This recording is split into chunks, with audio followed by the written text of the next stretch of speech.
Well, hello there and welcome to another edition of The Big Q. Established in February 2017, Rwanda Mining Board is the government of Rwanda body responsible for implementing and advising the government on issues related to the national policies, laws and strategies related to the mines, petroleum and gas. It is also mandated to monitor and coordinate the implementation of strategies related to mines, petroleum and gas. In addition to monitoring, it is supposed to carry out research and exploration in geology, mining and petroleum, and also to disseminate the findings. Well, to speak more of this, of course, I'm joined by the CEO of the Rwanda Mining Board, Mr. Francis Gatare, who will be giving us more of the details. Thank you very much, sir, for making time to be with us. Thank you. Thank you for having me here. It was a pleasure. So could you paint, to us the picture of the mining sector in Rwanda today?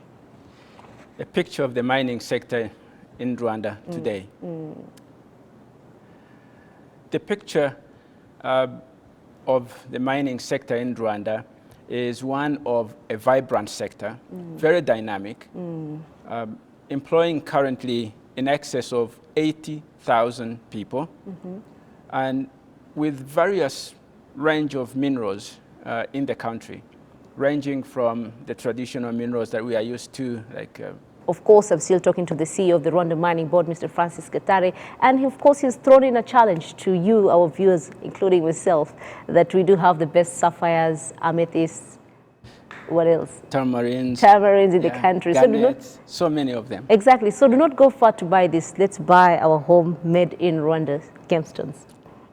Now, all mineral exports from Rwanda are traceable through the tagging systems, currently adapted by the downstream buyers of the minerals. However, high traceability costs are said to be hurting productivity and undermining efforts to professionalism in this sector. Please take us through what this exactly means for, for the viewers watching this. Correct. Let me start by explaining what traceability is and why it's important. Traceability is the practice of identifying the origin of any commodity and trace it from the original producer and follow it along the so-called chain of custody as it changes hands. Now, some commodities require traceability as a value addition process. For example, many consumer preferences today want to see the product that is single origin and trace it to the original producer. Coffee, for example, someone would want to know which cooperative produced it and who are the people behind it. For minerals in particular, it's because of the notion of so-called conflict minerals. And for us, we were affected by an international law, initially an American law called Dodd-Frank law, which came into existence in 2008 and branded minerals in this region as so-called conflict minerals because of what was going on in DRC.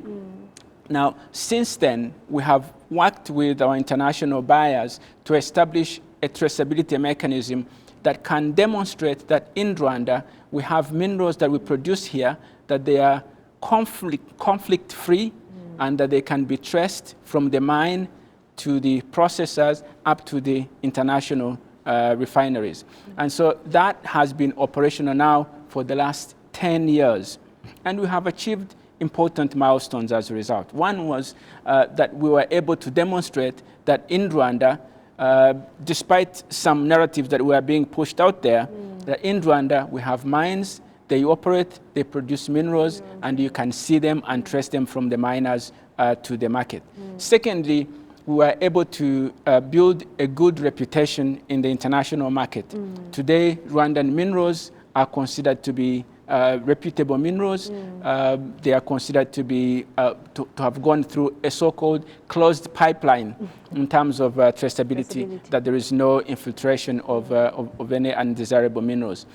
Lastly, we were also able to use that to get international investors back in Rwanda and reduce the perception of risk about investing in the mining sector in Rwanda. So all those things have been very good attributes to the traceability program, and we implement it jointly between the staff of Rwanda Mines, Petroleum and Gas Board, as well as the staff of the International Tin Association, which was the founder, co-founder, I should say, of this program. There is a challenge to it. that it's high cost. Yes. And the cost is associated with some of the monopoly tendencies that were established very early on that made it difficult for other competitors to come in. We are currently working on a new way to bring competition to this space, leveraging new technologies, particularly blockchain technology. Blockchain, for those who know it, know that it's already being used in procurement and in tracing commodities around the world, movement of commodities and changing hands from one buyer or producer to another. And it's also being used in other commodities for trading traceability. Currently, there is one program that is being piloted at Luna Smelter. Luna Smelter here in Karuruma, a company called Mine Spider, which is using blockchain technology to trace their minerals from the miners who supply the refinery to also Luna and their buyers in the international market. We are observing and learning about it more closely to make sure that we can take lessons from it and scale it up to other mining companies as well. Nonetheless, it's an issue that we are not comfortable with and for which we are looking for a solution.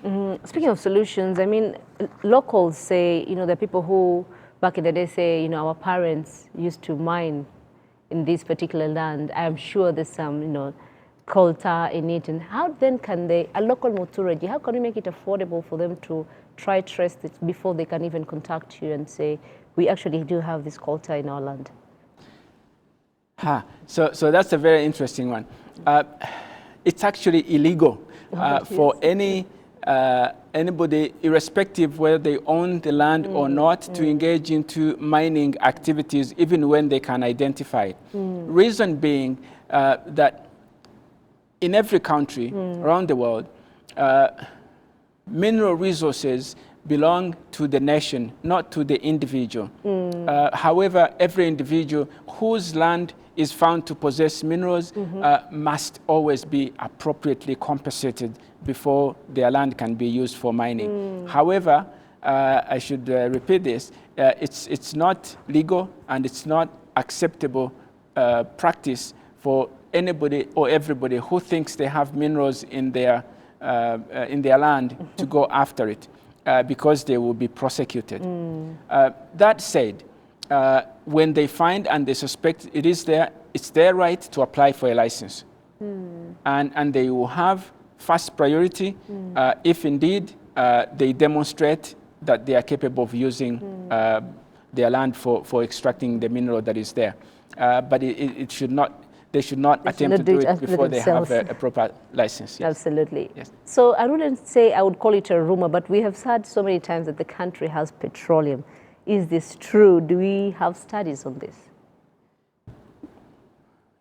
Yes and no. We have signs of it. Okay. And I will explain. We have seen evidence in Lake Kivu Basin for possible presence of oil and gas. And this is not methane gas, because methane gas exists in water, but we are talking about below the surface of the water. And this was based on initial studies of geology, looking at the geology of East Africa and the Rift Valley basins, commonly known as the Albertine region. We know that there are other areas which have shown presence of hydrocarbons or oil and gas. So that was a very good hypothesis to start from. But we also went on to carry out a study because experts say if there is going to be oil and gas, or oil or gas, there has to be sufficient sediment in that basin to have been able to create or cook the sedimentary material to generate oil. And so we had to do a so-called geophysics study to see how deep it was. And we saw that the depth of the basin in Lake Kivu is sufficient, more than sufficient, to create hydrocarbons, with over 4,000 kilometers of sediments piled in the basin. And that was very good enough for us to carry out additional studies to actually dig out some sediments from the surface of the lake and test them in the laboratory. That showed us signs of the existence of hydrocarbons. And while that is good and positive in itself, it's not a discovery yet. Yes. There are two additional steps that are important. The step we are at was to do what is known as a seismic survey. A seismic survey is aimed at identifying if there are any traps or seals, as they call them. Because you see, if there has been oil forming there, it can only be recoverable if there is a seal that has captured it, or a trap, as they call it. And that can only be found by carrying out additional seismic survey, which we are currently undertaking. We were delayed by COVID, but we have found a good partner now, and we are going to resume in May, and hopefully by end of the year, we should know. But the only way you can make a discovery and say that you have oil or gas is after the second step, which is drilling. Because you see, you could find a trap, but it could have escaped, and it's no longer there. Until you drill and you see what comes out of the ground, you can never be sure. But exploration is a process of reducing risk. So far, at every step, you reduce the risk or uncertainty, and you determine if there is sufficient reason to do the next step. And so far, we have been seeing evidence to encourage us to go the next step. And where we are at, we are continuously encouraged. Absolutely. Safety of miners. This has always been an issue. You know, we see them not wearing the hats, and we see them, you know, mining without the masks, which the world today has made it compulsory for everyone because of COVID. How do we change this? How do we ensure, even those that the employers take good care, of these particular miners, and not just pay them the little money that they get at times? Safety of workers in the mining sector is our #1 priority, equal to environmental compliance. These two are the two most important issues of public concern in the mining sector. Safety of workers is the responsibility, first and foremost, of their employers. And we make sure that the employers have a working environment that is safe, that even they in themselves would wish to work in. So one test of a safe environment, we always say, is if the owner of a mine can go in a tunnel before the beginning of a shift and come back, then that's safe enough for their workers to go there. And it's a test system that we challenge people to use every day. Unfortunately, we still have instances of accidents happening, many of them happening more recently in quarries than in mines, but all of them worrying. So we have the rules and regulations, and in fact, where operators of mines are found to be negligent, they are held criminally liable. But in many cases, there are very serious fines. But there are behavior changes also that need to be done by workers themselves, which is what you are describing, like having the discipline to wear a mask. It's inconvenient. It's not comfortable sometimes, and it can get hot out there. But and also removing a mask and inhaling some of the dust sometimes doesn't give the immediate feeling of an accident, but it's an accident happening gradually. So we are continuously educating them, raising their awareness and understanding.